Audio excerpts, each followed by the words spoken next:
Sunday and about the freedom and the faith and freedom in the Bible. Then comes afterwards what is the meaning of separation between the state and the religion. He was taking us, all of us, starting from the Declaration of Independence and Declaration of our Constitution and things like that, of Jefferson, Madison. Oh, that was awesome. That was really, it was so enlightening how things now people interpret what's called, twisted. The separation of state and religion, that was the forefathers, who wrote the Madison, for example, who really wanted to have, full freedom of the religion, without interference of the state, and let it flourish of its own. When it is left free, it flourishes. Now comes new restrictions, and at last, what I got, from that, I could not attend the full because I wanted to go to attend another meeting, so I listened almost 25 minutes, and there was a new religion now. Do you know what is the name of the religion?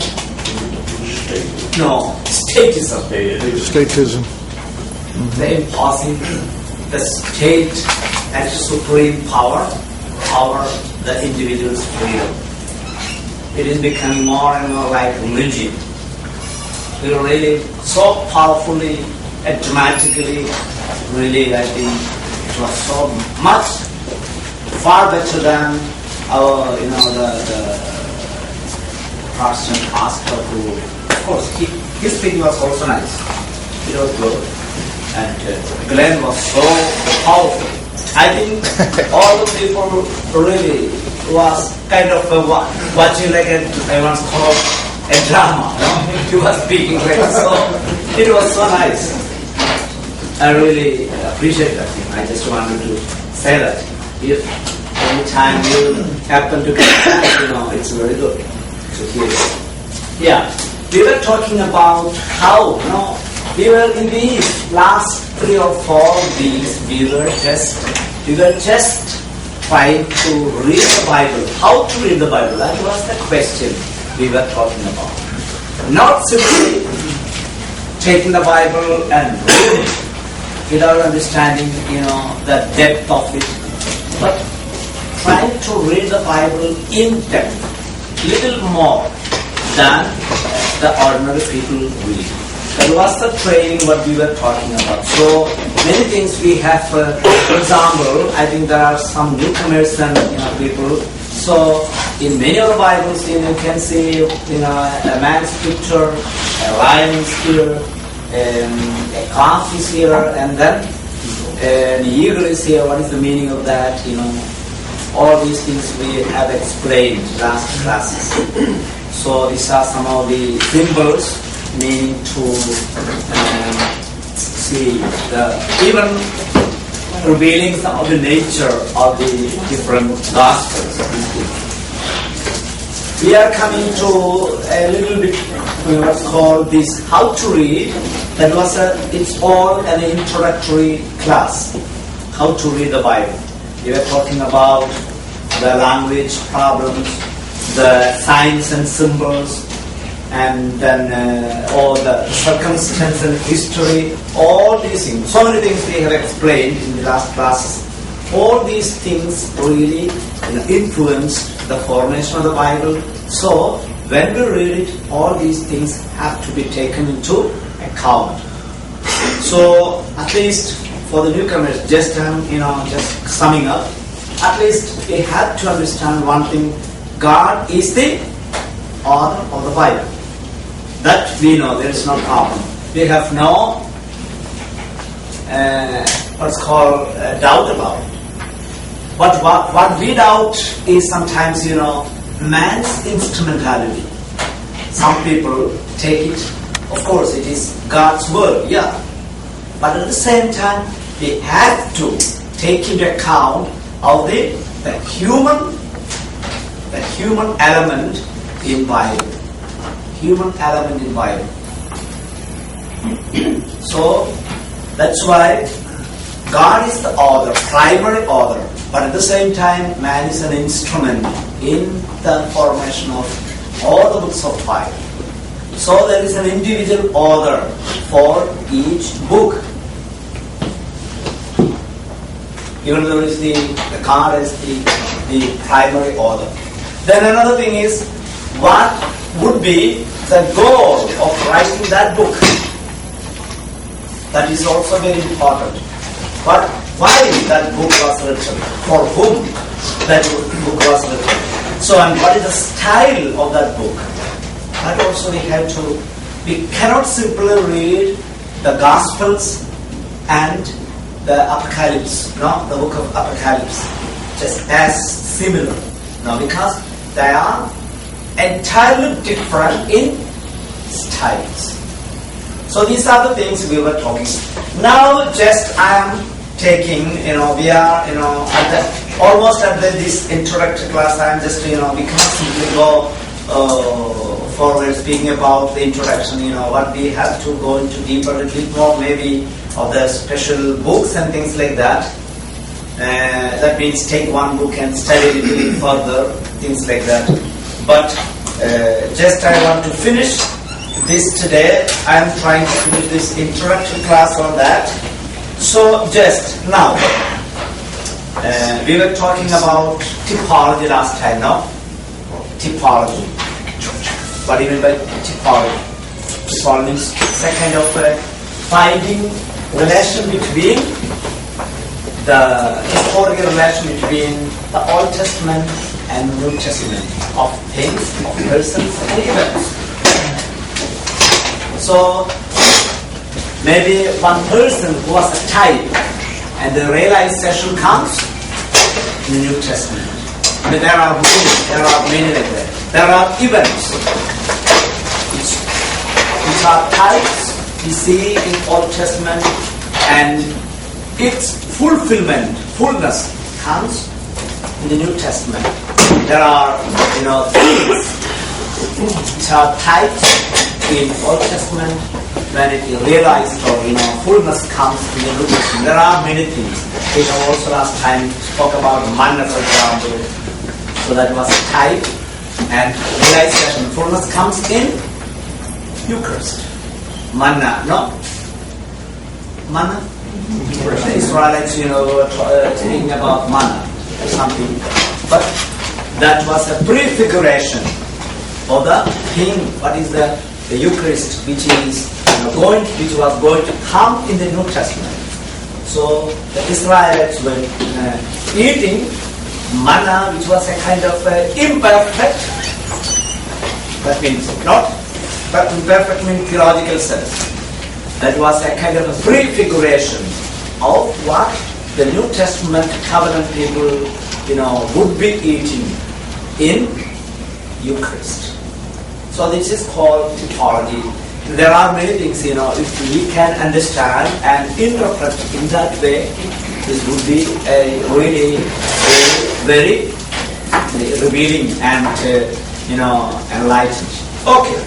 Now, I'm just giving an interesting interpretation of origin. I told man's name, no? Origin. He was a church father, Origin.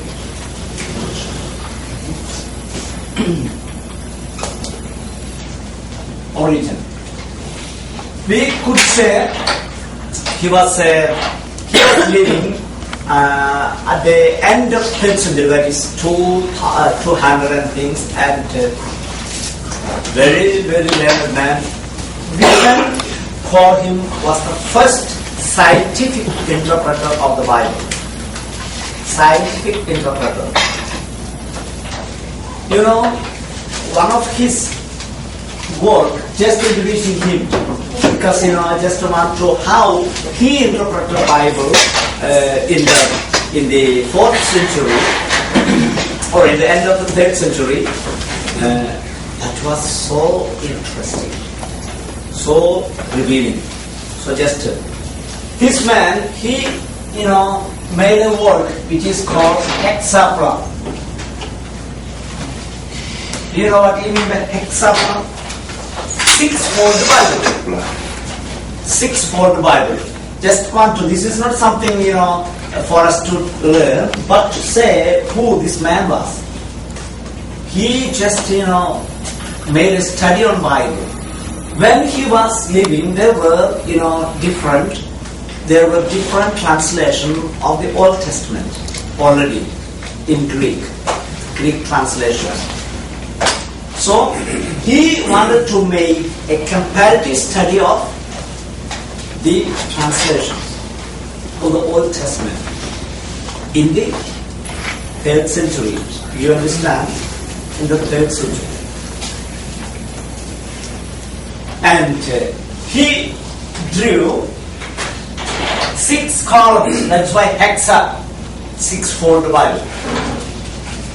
Penta means 5. Hexa, 6. So in the first column, he put the Hebrew Bible as it is. The Hebrew Bible. Here in the first column, Hebrew Bible. So Old Testament was, except for a small part, all translated in Hebrew language. So that was the first column, Hebrew. In second column, he put the same Hebrew Bible, but in Greek character. That means we can say what it is. Not translate, maybe transliteration. For example, if I write the English, something English, or or something, how can we say, I don't know, for example, take a case here, I don't know Spanish, but I can read Spanish. Why? Because I know the English character, no? Like that. There is no translation, it is as it is, but in a different way. That means the Hebrew Bible, but in Greek letters for punctuation. So in Greek letters, character, Greek character. Then comes, he then put 4. At that time there were 4 standard translations for him. 4. So these are the 4 translations. See, there was a man, a Jewish man was called Aquila. So he translated Aquila. He was a Jew. He translated a Hebrew Bible into Greek. So he, in the 3rd column, Aquila. The next column, it is Symmachus. Another man, Symmachus. No, I told you, this is not a very, for us, that's not even, the names are not so important. But what he did, that is, I want just to show you. Another man's name is Symmachus. He also translated Hebrew Bible into Greek. Then comes, the very famous translation, Septuagint. I don't know whether you heard about Septuagint. That means 70 elders together translating Bible, Hebrew Bible into Greek. That is called Septuagint translation. 70 elders. Because there was the need of translation from the Hebrew Bible to the Greek, and there was a council of Yambia, they call it, decided an official translation and appointed 70 elders, 70 rabbis for translating it, and together translated the Hebrew text, Old Testament, into Greek. That is called Septuagint. And the last column, he put Theodosius. That was also another man. So look, 6 columns now. Fully. Okay? So look, just Hebrew, Genesis 1:1. Okay? Genesis 1:1. Here,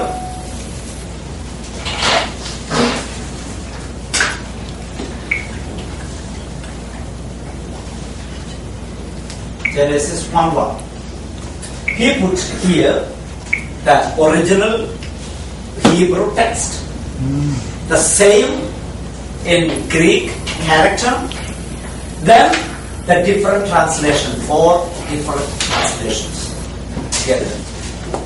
Were the scriptures numbered by this time? No.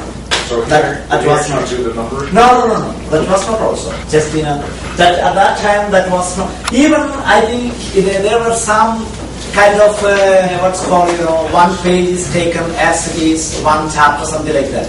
There was some kind of but the real chaptering and numbering that came in the Middle Ages. That came exactly. I shall try to find out the name of the person who did as it is now. But that is a very later development. After the printing press. Yeah. After the printing press. Yeah. So that was a later development. But here it is. I was just one that was for our understanding. I just did. At that time it was not numbered. So maybe we can say the first line put in Hebrew, then comes in Greek letters and the translation. And he made a comparative study of these people. And now see what is the original meaning of the Hebrew. Why this man translated this way, this man in another way. Why? What is correct thing? And he made in the Septuagint column a margin in which he, just added his comments. So that is the way. Just imagine, for us people, even to complete the reading of Old Testament is a major task. And this man, and at that time, you just imagine, there was no printing press, there was no Bible like this, there was no computer, nothing. What he had was a parchment, or papyrus, in which it was all written. And a Bible means at that time a room full of parchments, almost. And at that time, last time I told you, Bible was just written with, sometimes without the space between words. Minuscula, minuscula, that was not. Understand what you mean by minuscula, minuscula? Okay, the capital or the small letters. It was just running like. Is it just the Old Testament? It was only Old Testament. What year was it? For the purpose. When Origen wrote this or created this, what year was it? Was it 3rd century? 3rd century. 400 century. I can say exact date, almost, That is, we know that it is not the work of 1 year. It's a work of the whole lifetime almost. And why? I said, this we call critical study of the Bible. This is what we call now, the Bible scholars call critical study of Bible. And we can get critical editions of the Bible. Critical editions. You see, if you can see, I think some of the Bibles, Jerusalem, for example, the Jerusalem version of the Bible. There is a Jerusalem version of the Bible. Because, the newcomers, maybe a little Yeah, East Jerusalem version, no? Yeah. There are, in the bottom or in the side, they are given this part is not found in this manuscript, this is not read in another way. So these are the critical editions. So that is the work started by Origin. Okay, I was explaining because this man was so a great biblical scholar. So he interprets the Bible in 3 ways. So he says, so this was just to give an impression on Origin and who this man was. This is not very important for us. What is important now is he started a kind of a 3-fold interpretation of the Bible. We are now trying to see something about a 3-fold interpretation of the Bible. 3-fold interpretation. He was following the Platonic, trichotomic, trichotomic. Plato understood man in 3 levels. There is the body, there is the mind, and there is the spirit. Body, mind, and spirit. That was the idea of Plato. You know who was Plato, huh? Yeah. So, body, mind, and spirit. So, that is a trichotomy. Accordingly, Bible could be interpreted in 3 ways. What is it? He says, the first one, body. He says it is the literal sense. What do you mean by literal sense? What we see as it is. What the letter says, literal sense. Literal sense. Finding a deeper meaning. Just plain it. Yeah, just what's called, we can call it, an obvious interpretation. What we just see, and we take it as it is. The woman went to the well. So Yes. the little translation, she went to She the went to the well. well. For example, Jesus, seeing that Samaritan woman in the well, on that well, no? And it was time, almost like noontime, no? Yeah, he saw a woman in that time is noon, that's okay. And second, it is what we call a moral interpretation. Every part of the Bible could be interpreted in moral way. What do you mean by moral sense? Applying to our life. Applying to that woman on the Jacob's well.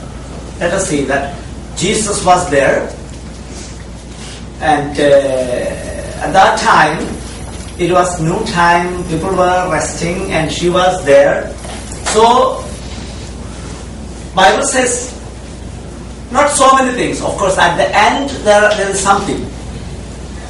In Jesus' conversation, we see that when Jesus was talking to her, he asked her to bring her husband.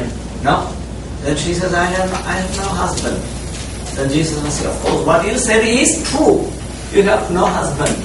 But you are living with 4. And with whom you are still living is not your husband. That's correct. So that gives what's called a clue to the nature of that woman whom Jesus met. No? And that gives a clue the time why when all the people were resting at, it was very hot. At that time it was very hot in noontime. In Palestine it was very hot. And why this woman was the well alone came. So this is the way how just interpreting Bible little bit to moral. So we apply to our moral, spiritual life. Okay? That is called moral. The third one is called what's called allegorical interpretation. Allegory.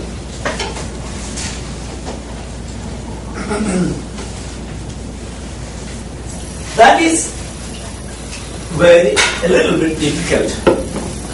Usually the first two interpretations, it's easier. No? It is that we can come to, okay, this Bible, at least. These two we have to understand, almost at least all the Bible passages. The second is moral interpretation. When we, go deeper and a little bit reflecting on the Bible, we can come to the moral interpretation. But allegorical, that is a little bit difficult, that we need more and more, what's called learning and things. Let us make, an example of this. There is no need of, much more explanations, that. So let us come to allegorical. What you see the allegorical, what would be the allegorical interpretation? Can we make, can I, see, from the Old Testament, there is a beautiful passage here, Genesis 29. Can you take, just I'm going to give just an example of allegorical interpretation. Genesis 29, Jacob married two women, Leah and Rachel.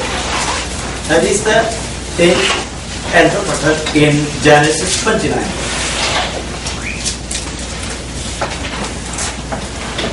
There is no need of, just go. What is?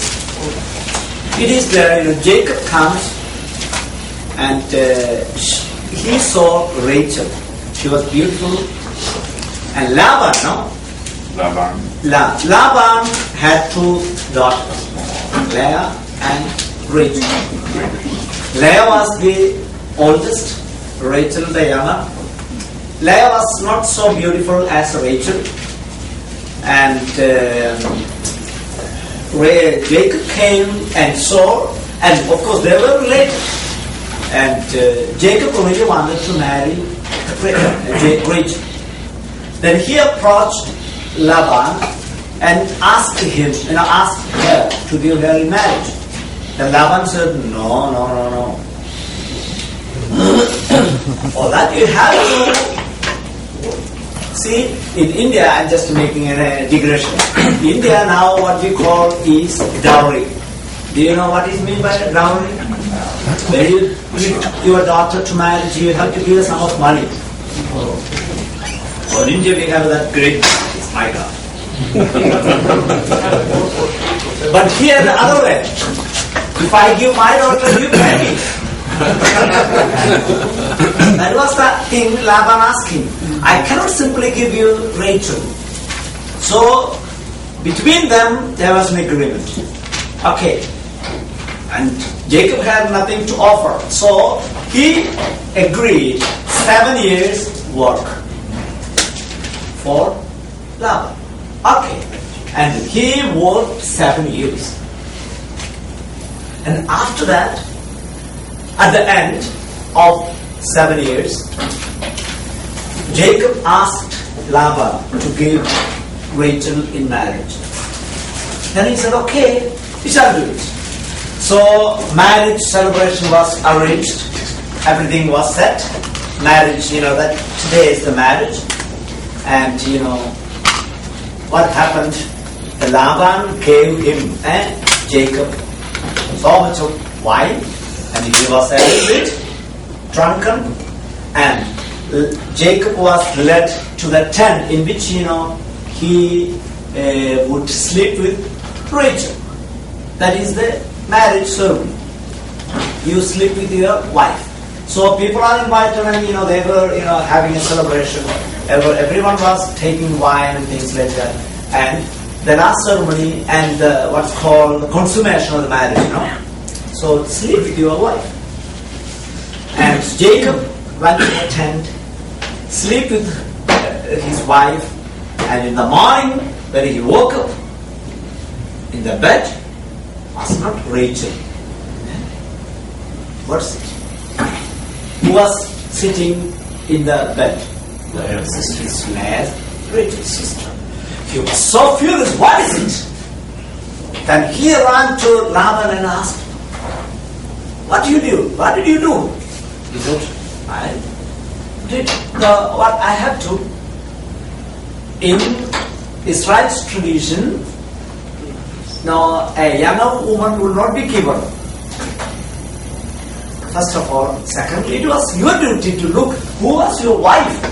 You just went into the tent and slept. Which begs the question, after 7 years, how in the world did you have?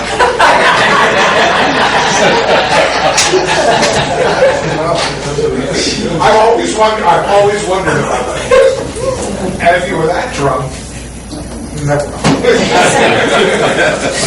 That's a different interpretation. So that was that is the thing what is written in Bible. Then Jacob again asked, I love Rachel. I want to get her. What should I do? Laban gave him 7 more years to work. So he worked and worked 7 years more. At the end, he took Rachel. Now Jacob has 2 wives. So the women were, now the women are happy here. Ladies are really happy. Why? At least to someone who really loved Rachel and working 7 years more to get her now. Very good. So really, all our ladies are expecting their husbands to do so. Okay. Now, how this is the passage. Genesis 29. When you go home, you just read it. How can we interpret these 3 ways? That is the study now. We are trying to interpret. Literal. It's very clear what really happened there. Okay? Moral interpretation. We can simply, he was just making a joke, but that was little moral interpretation, no? After 7 years. So, drunk was he, even not to see and understand, recognize the face of his loved one. So that can also happen to anyone, no? If we are not watchful of ourselves. That's a moral interpretation. Then what is that? I'm just skipping all this. I just wanted to see what is allegorical interpretation. That is something which we may not be, Leah and Rachel represents the knowledge. Every human being has the possibility of acquiring or getting 2 kinds of knowledge. And these 2 girls, Leah and Rachel, they represent knowledge. So, what are these knowledge? One is human knowledge, which is acquired by our effort.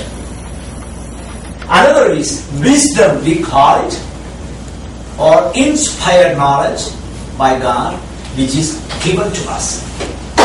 You understand what I'm saying? So let us take, just make connection with the idea. So Jacob worked for whom? For Rachel, 14 years. Now, he worked for Rachel 14 years. So Rachel represents what knowledge?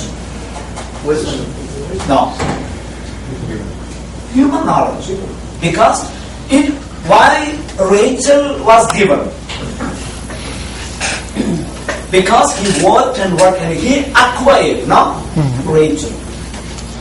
But Leah, he never worked for Leah, no? Leah was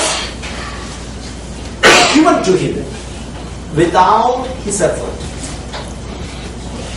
You understand? Yeah. Yes. So that is, he says, that is the human wisdom. That is human. No, that is the wisdom of God. Wisdom of God. See how? That's not very easy for us to get, no? that for this kind of interpretation, we should have kind of imagination and more studies of these things. Look now. This is about the knowledge, and see that we need more learning in Bible.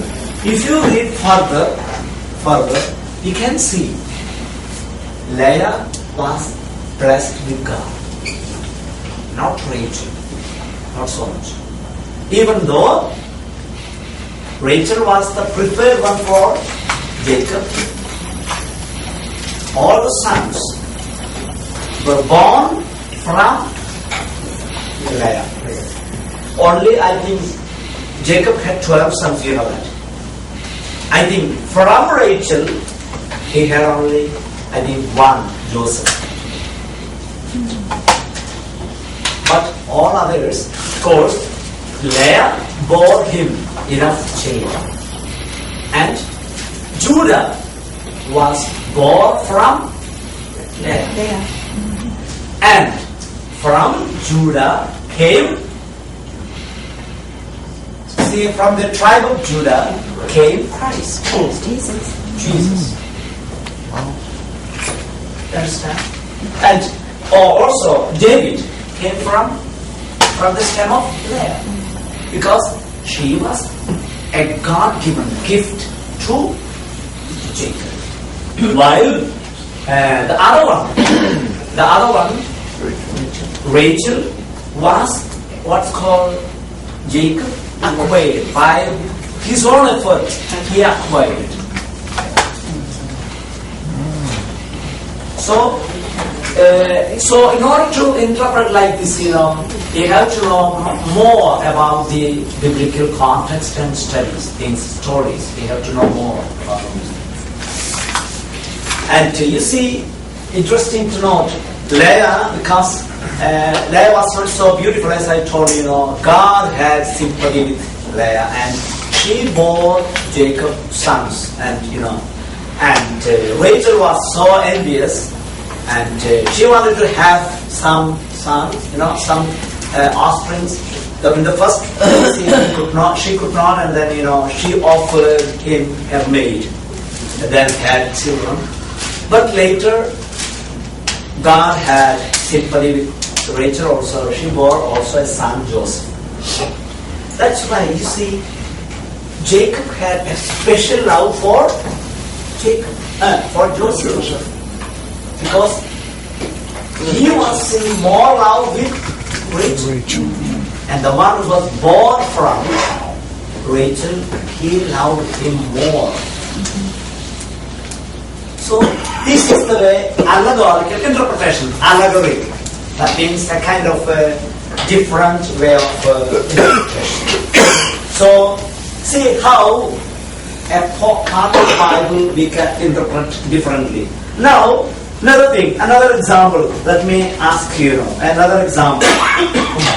Matthew 14, 13, 21. That is Jesus feeding 5,000. Matthew 14 or Mark 6 or Luke 9 or John 6 all give the four gospel, all four gospels give the what's called the multiplication of the bread. And Jesus feeding 5,000. So now let us apply what we learned.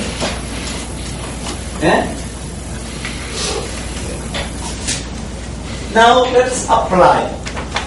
What was the situation? What is given in the Bible? Yeah, Jesus was teaching the whole day, and at the end of the day, apostles, or the disciples approaching Jesus asked to send these people home so that they may go and buy something and eat. And Jesus was asking, you give them eating. And the disciples said, oh, Master, we don't have anything to offer. To feed all these people, we should go and get almost like 300 denarii, I think. 300 denarii, you have to have, to buy all these for these people. And another thing is, even if you have 300 denarii, but so much of bread to feed all these people, from where we can't get. If you go all neighboring villages, you won't get the bread enough to feed 5,000. Now, Jesus asking, do you have something? Then a small boy raises, he said, yes, I have 5 loaves of bread and Jesus, now apply, a miracle and feeding almost 5,000 men, and women and children, maybe more, no? And that was the literal interpretation. What do you mean by? What really happened there? Obviously. What could be a moral interpretation? Anybody? You can share. That is a very good thing. This is an exercise now. What would be a moral interpretation? To offer what you have. Yes, look. When Jesus asked, what do you have? So, in order that God really wants to do a miracle, you offer what you have. They offered all that they had. Yes. You offer, for example, a boy who had 5 loaves of bread and 2. That was the only thing what he had to, for his, he was so hungry, could be, the whole day he was there. But whatever he had, he offered. Then Jesus did really a miracle. Whenever you offer the whole of your life, then God makes miracles. No? You offer yourself, the whole of your life, then it is a miracle. God will do. That is the moral interpretation. Father, is there anything behind the story of it being presented by a boy as opposed to a woman? I've always wondered about that. Why? They talk about feeding the 5,000 men, and yet the boy was the one who presented it. Yeah. Maybe, see, at that time, please don't get, upset about this, this is a comment. At that time, for example, women, in the context of Israel, of course, women were considered to be a little less than men. That was the context. Even that we can easily, that's why the background story of the Bible is very important. You see, when Paul speaking about the congregations, when it's very clear when he says, when women comes, cover the head. And that is a honor for a woman to come with a covering head. And if a man comes, that is a dishonor. Why? Because that was the practice at that time. That's a pagan practice. That's It's kind of contrary to the Jewish practice where you had to go with it. So that was pagan, almost like a pagan practice, I think. Anyway, that was a kind of that was a situation. So counter only man. That means man. That's 5,000 men means that's something a great number. Of course, we can easily understand the number of women could be every time like more than the man at that time. Okay, now let us come back.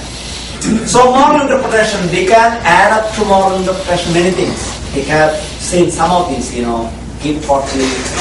What could be an allegorical interpretation now? This is interesting now. This is not the Origen's teaching, I think, but somebody else. He says, when Jesus was talking and teaching, of course, many people followed, and all knew he was teaching the whole day. So, almost all the people brought bread with them. All knew that he would teach the whole day. And he was teaching in the deserts. And all knew that there was no chance for getting food. So, almost all of them brought bread with them. But they never took it out. Why? He was always teaching, share what you have. If you have 2 pair of shoes, share with others. If you have 2 pair of a dress, share with others. If somebody asks you to walk with you 1 mile, walk with you 2. No? It was the teaching by Jesus. That means he was so much insisting on sharing. And I have my food in my pocket. If I take it, what is the result now? I have to share with you. Because you are sitting and hungry. When I eat alone, Jesus he is teaching to share. So, just imagine, these people starved the whole day without sharing and keeping the bread. Just an interpretation, huh? See, interpretation, that's why I said interpretation. And now, Jesus knew what was going on. So, it was why he asked him, do you have something? He was just looking, who would offer? And there was one boy, and he was so innocent, a small little guy now. He did not know the difference. So he said, oh master, I have something. So he understood these people hearing all the day my teachings. Something is going on. Nothing affected in their life. No? Now, that bread he took from that boy, then he blessed it, and there happened a miracle. A miracle, not the multiplication, but a miracle that really touched their hearts. Now the miracle happened in the heart. Yes. After the blessing of the bread, everybody began to take the bread what they had. And they began, okay, I have something. You want to eat something? Yes. And after eating, so much of surplus was there, 12 baskets of bread. People brought bread more than enough. Because after that it is said, they collected 12 baskets more. So all the people brought bread. And see, and the miracle happened. That's not simply a material miracle, but that was a spiritual miracle. Okay? This spiritual miracle, what will be lasting? A material miracle if it is, just the day that was multiply the bread and finish. No? But the spiritual miracle happened in the heart. Its effects are,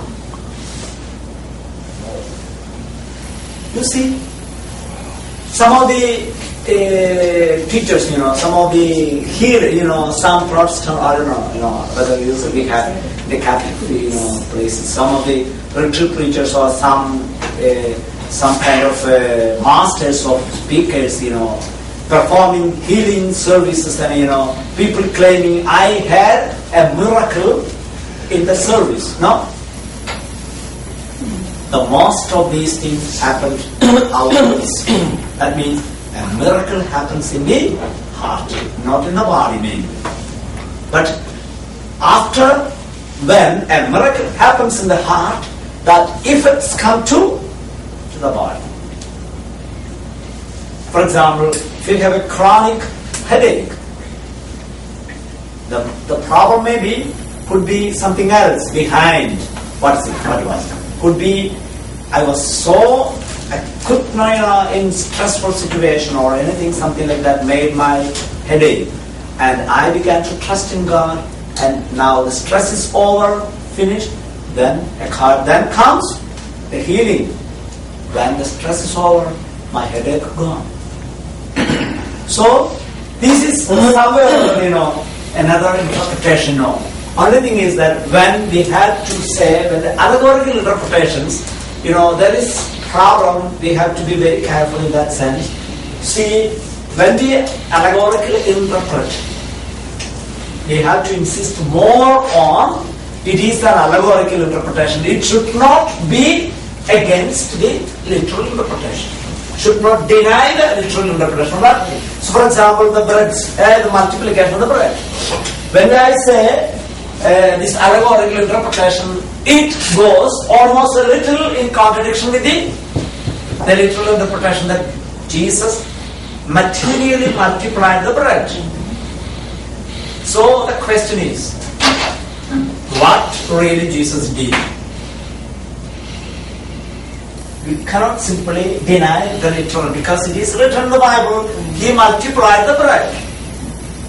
The multiplication is, we just interpret it, could be how materially or spiritually. It does not say how he multiplied the bread.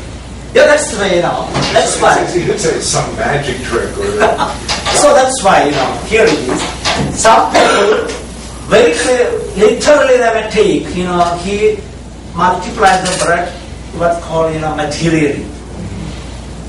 And if we say allegorically, he did not really, they can very easily ask, did he not multiply the bread really? Because, that way, some people may, may be a little afraid to say, no, he did not multiply the bread literally. Now that's maybe scandalous for some. But what is, see, all these are these interpretations. What is more, let us take the miracle of the bread, no? What is lasting? What is more acceptable? What is nice to the life? Allegorical, that lasts long.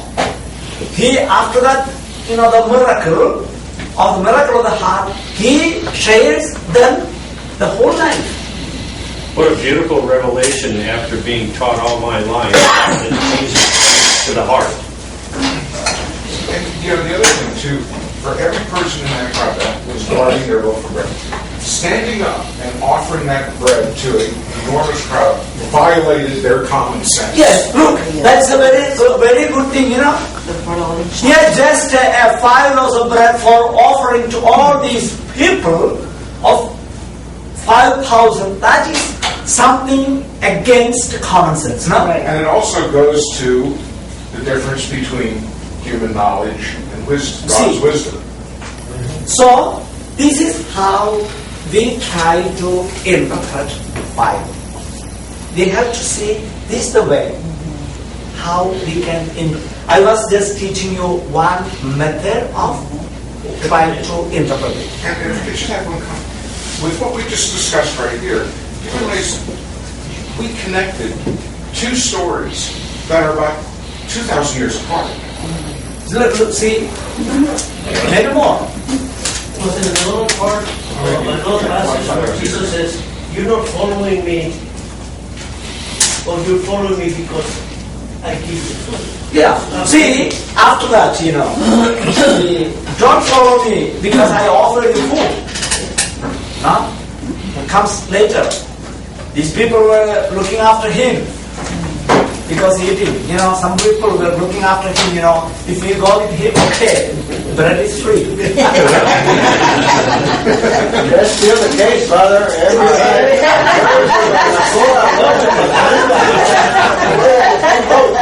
So, next time, one more thing I just want to insist, some of the things, one of the things, one more thing, just, Mark 10. There is one more, because I'm just finishing it. Because we have to, next time always I want to start something else. See, Mark 10, that is the request of the 2 apostles. In Mark 10, 35, 45, James and John approaching Jesus and asking him to place them on the right and left. You have to just go and read and understand that, Mark 10, 35, 45. Just write Mark 10, 35-45. Mark.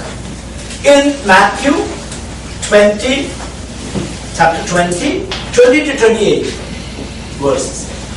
In Matthew chapter 20, 20 to 28. We're getting homework? Yes. But I just know. Reading is all. That begs the question. I just wanted to give you, that's a very difficult thing. See, in Mark 10, when you read the first verse, 35, you can see the two disciples approaching Jesus and asking the favor. When you come to Matthew, chapter 20 onwards, it is not the two disciples but their mother approaching and asking Jesus. Why this difference? The same thing. Anyway, one thing is clear. Anyway, either the disciples or the mother might have asked. One thing. Both of them together, I don't know. Why this different in Bible? Matthew, it is the mother. Mark, it is the disciples themselves. It happened twice because mom was upset her boys didn't get their answer the first time.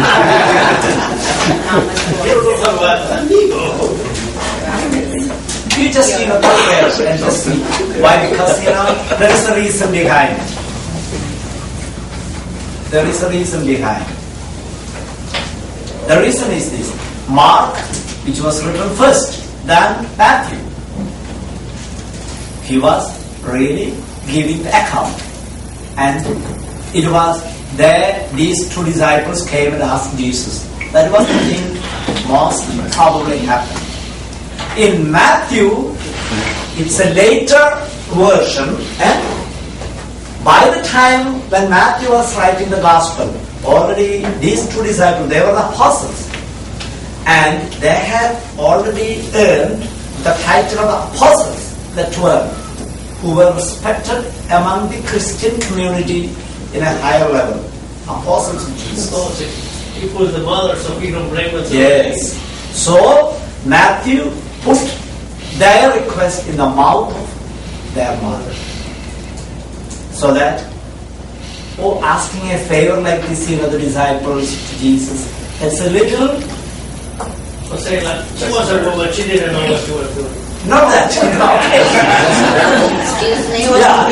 So these two disciples, asking this kind of favor to Jesus, that's something embarrassing, to the people, because these people were now, by the time Matthew was writing, they were in a kind of in a position, apostles' position, asking such a kind of a little thing. And being a husband, all the men can understand that moms always cover for the kids. But so Matthew really wanted to report the matter, but made a little twist. What? Putting the mouth on the mother. So the blame is now on the mother. See, that is the. See, just that is not something allegorical. Just I wanted to say these things are we can see in the Bible. So if you compare and you read, this is so right. It is so this here and there. So this is the yeah. So you may have a literal contradiction. Yeah. But the moral and allegorical is There's no problem. Yeah, the same. The literal contradiction we can see. So another thing is when we interpret the Bible, one thing we have to be very careful is we can interpret. That is the norm of interpretation. The last one I want to say is we can interpret the Bible what we call with the church's teaching, not contradictory. You understand? That means that is a very nice saying, sentire cum ecclesia. What do you mean by sentire? Means think or feel with the church. We can interpret. The church is not against our individual interpretation. But only thing is that it should not go contradictory or beyond the idea what the church says. So we have to be in line with the church's teaching. Father, also that some other Bibles, like not recommended by not Catholic Bible, some words are different. Yeah. So just by that, people may interpret it differently. Yeah, that's why, we have already seen, we have in the first classes, we have already taken why there are different versions. We have already made the class.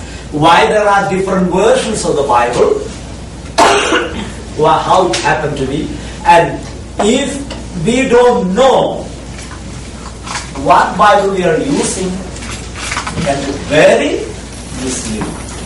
I told them, some of the Protestant Bibles, they don't expect, in Old Testament, for example, the Protestants mostly accept only 60, altogether when the Bible taken, Protestants having 66 books, Catholics having 72 books.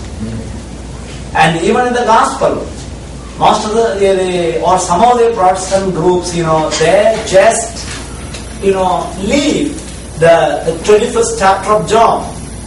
They have only up to 20, while the Catholics have 72 books in the Bible, and John's Gospel 21st chapter is, all these things are different. When we just read the pagan Bible and then, what is so this, without knowing the background of the versions of what is the Protestant Bible or Catholic Bible, all these things, these all things are messed up with that. I had a chance to ask for the guys who read the Old Testament study why the Hebrews had those 7 books in their canon and then took them out. Yeah. And the explanation he gave to me is, first of all, these were the only books of the Hebrew canon that were written in Greek, not Hebrew. And at the beginning of the Maccabees, they admired the Hasmonean dynasty, but by the end, no, they did not, because they had basically sold out to the Hellenists, and one of them, I think it was Simon, became not only the king, but the high priest, which was contrary to Judaism. So that's why they took those books out. So there are, all these things are having a little history behind. Ironically, Hanukkah, one of the most celebrated holidays, comes from those books. Yeah. Okay, this time, next time I just want to quickly, that we leave next time, not Bible. I'm going to take something, to interpret the Bible also. It's good to see how the church's organization, how the church emerged. That's also a little, something to do with the Bible. The church, how the church started to exist, what are the different, this is also an introduction about learning Bible more, a little more, deeper is, a little, have the idea of what the church is. So we shall try some of the classes, what church is, ecclesiology we call it, then we shall try to come back again, then one book after book, a little bit more. Okay? Did you really multiply the bread, or? Everybody is part of that. He wasn't there. You need another course for that. You're in the middle of the Bible.